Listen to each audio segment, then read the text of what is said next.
안녕하십니까, 임 사장입니다. 자, 지난번에 이어서 종합소득세 신고에 대한 내용을 좀 알아보도록 하겠습니다. 자, 복식부기 의무자 중요하다고 말씀을 드렸는데요. 그러면 복식부기 의무자 이거 내가 어떻게 알지?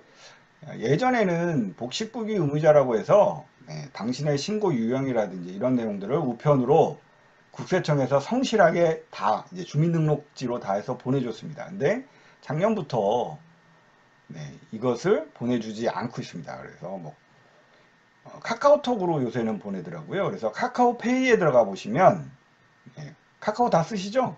자, 카카오페이에 들어가시면 내 문서함이라는 게 있습니다. 그래서 카카오페이에 들어가셔서 내 문서함에서 국세청이 나에게 보낸 자료를 확인하시면 당신의 수익과 2020년도의 소득과 뭐 어떻게 해라 신고 유형이다 라는 것을 간단하게 안내를 해주고 있습니다. 카카오 주식을 사야 되나? 이 카카오가 이제 별걸 다 하고 있네요. 자, 돌아와서 종합소득세 신고 주의하시고요. 자, 그러면 종합소득세 신고를 어떻게 하느냐? 뭐 이거 다 알고 계실 거예요. 그렇죠? 본인이 한다. 네, 본인이 하면 됩니다. 우리나라 홈택스가 너무 잘 돼 있죠. 첫 번째, 홈택스에 들어가셔서 내가 하면 됩니다. 자, 두 번째는 그 관할 세무서에 가시면 그 민원실에 들어가시면 앞에서 그 신고를 도와주시는 분들이 있습니다. 그런데 5월달은 많은 분들이 방문하고 신고를 하다 보니까 업무가 지연되기도 하고요. 특히 5월 중순이 넘어가면 세무서가 마비가 되기 시작합니다. 많은 분들이 하기 때문에. 그래서 그 방법도 있긴 하지만 추천해 드리진 않습니다. 그런데 뭐 규모가 작거나 단순하신 분들은 홈택스에 가서 하셔도 되고요. 두 번째, 세무서에 가서 도움을 받아서 하셔도 됩니다. 자, 그런데 이 두 가지의 문제점은 뭐냐면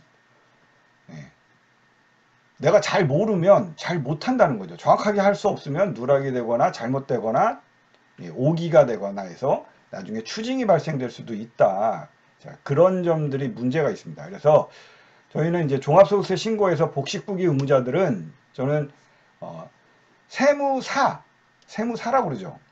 그러니까 세무사인, 그러니까 우리 뭐 공인회계사 세무사가 있는데 세무사에게 가셔서 기장을 의뢰하시고 신고를 대행을 의뢰하시면 됩니다. 물론 그냥 뭐 매출만 주면 다 하는 게 아니고요. 그간 이제 작년에 썼던 증빙 자료를 다 갖다 줘야겠죠. 소득과 증빙 자료를 다 갖다 주고 상담을 받아서 진행을 하시면 되고, 또는 매달 기장을 하시는 경우가 있죠. 그러니까 우리 사업자들은 매출이 많으신 분들은 매달 세무사에게 기장료를 주시고 그 복식부기 얘기했던 아까 뭐 대차대조표라든지 손익계산서 등등을 기장을 맡겨서 하시는 경우가 있습니다.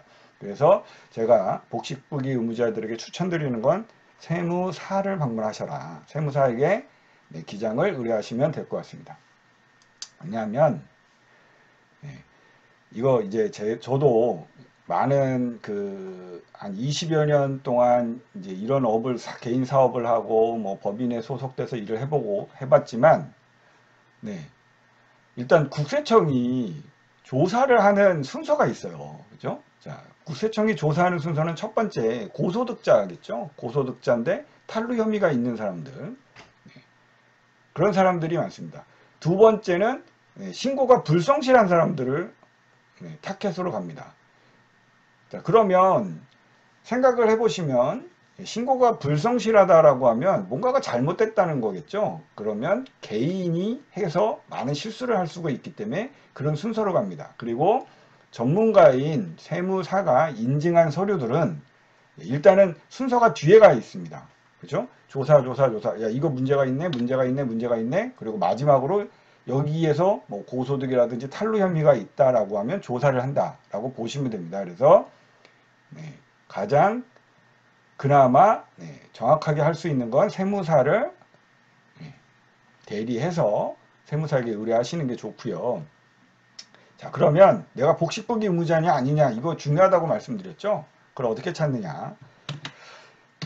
홈택스에 우리나라 홈택스 너무 잘 돼 있어요. 홈택스에 가시면 이런 화면이 딱 뜹니다. 국세청 홈택스에 가시면 로그인을 하시면 되는데요. 로그인은 아직 우리나라는 이제 공공기관 이거 뭐 금융인증서 쓰지 말라고 금융인증서 쓰지 말라고 그랬는데 공동인증서라고 그러죠. 일반 기존의 인증서를 통해서 등록을 하고 로그인을 하시면 되고요. 등록 절차를 한번 밟으셔야 됩니다. 자, 그러면 로그인을 하시고 국세청 홈택스에 가서 로그인을 하시면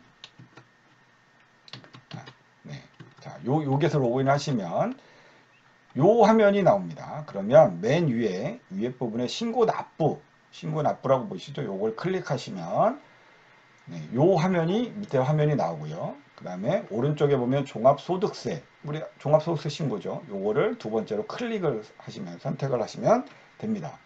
그러면 신고 화면이 나오는데 이거는 아까도 말씀드렸듯이 내가 신고할 수도 있다고 말씀드렸죠. 근데 실수할 수도 있고 모를 수도 있고 내가 소득이 많으면 가능하면 세무사에게 맡기시고 그러시면 요 아까 해서 신고납부 선택, 종합소득세를 선택하시면 요 화면이 나오는데 여기에 팝업 창이 하나 뜹니다.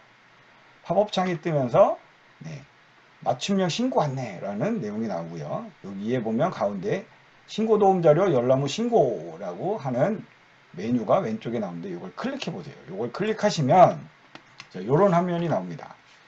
여기 제 건데요. 제 이름이 있고요.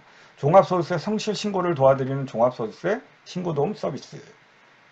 그래서 이름이 누구, 생년월일 확인하시고 신고 유형은 어떻게 되고, 자, 기장의무 구분 복식부기 의무자다. 저는 복식부기 의무자로 해서 신고를 하게 되어 있습니다. 그래서 요거를 확인하셔서 자세한 내용은 출력하기를 누르시면 될 것 같습니다. 자, 이 홈택스에 들어가셔서 본인이 제가 이제 복식부기 의무 대상자들, 그러니까 고소득자분들에게 항상 말씀드리는 건 세금에 대한 것은 항상 고민을 하고 살아야 된다. 그러니까 항상 생활 속에서, 그리고 1월 1일부터 12월 31일까지의 활동 속에서 내가 소득과 비용에 대한 개념을 정확하게 아셔야 되고요. 그러면 비용을 어떻게, 인정받을 수 있는 비용을 어떻게 쓸 것인가, 그리고 이 비용은 어떻게 인정을 받을 수 있을까에 대한 고민을 하셔서 거기에 관련된 증빙 자료를 충분히 모아 놓으시는 게 좋고요. 뭐 카드를 쓰시면 사실은 뭐 특별한 게 없습니다. 그래서 뭐 계산서, 현금을 지급해서 계산서를 받으셨거나, 우리 개인들은 계산서 받으시면 막 찢어버리시잖아요. 현금을 지급하시면 뭐 영수증을 꼭 받아 놓으신다거나, 우리나라는 또 이런 게 잘 돼 있어요. 막 이렇게 신고하게 되면 등록하면 영수증 등록까지 금액까지 싹 다 등록이 되기 때문에 그런 부분들에 대해서는 뭐 걱정하실 필요는 없는데, 특별히 뭐 추가적으로 세금계산서를 발행받으셨거나 이런 것들은 개인이라 할지라도 좀 모아두시는 게 좋을 것 같습니다. 종합소득세 신고 잘 모르면 정말 큰일 납니다. 이게 경험을 한번, 아까도 중요하다라고 계속 말씀을 드리는데, 만약에 국세청에서 불러가지고 5년 동안의 이 소득과 비용을 정리해달라고 하면 정말 난감합니다. 왜냐하면 나는 신고를 이미 끝냈는데 비용을 추가로 더 만들어낼 수가 없습니다. 정말 만들어내려면 방법이 거의 없습니다. 그래서 국세청 직원들도 그거 잘 알고 있거든요. 그렇기 때문에 제가 중간중간에 말씀드렸던 소득과 비용에 대한 거를 잘 좀 정리하시는 거 중요하다. 그리고 내가 소득이 올라갈수록 세금에 대한 개념은 꼭 알고 가셔야 된다라는 걸 말씀드리면서 5월 1일부터 5월 31일까지 종합소득세 신고 잘 마무리하시기 바라겠습니다. 자, 오늘은 여기까지 하겠습니다. 감사합니다.